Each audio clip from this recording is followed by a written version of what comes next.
Today we will show you how to replace the compression assembly. We're going to start by removing the old chest plate. Next, turn the mannequin over and pop off the wire cover using a flat edge screwdriver. If you're using a monitored mannequin, disconnect the clicker from the monitor. Pop out the clicker. Remove the small spring and piston sleeve.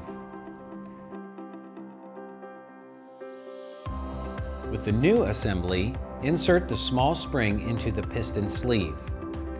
Insert both into the mannequin, ensuring the spring is facing out and the slots are aligned.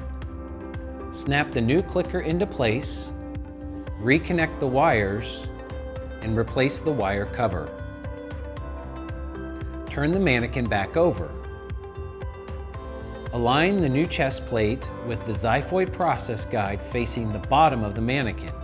For best results, compress and hold down the chest while tightening the screw. A cordless screwdriver is helpful for this.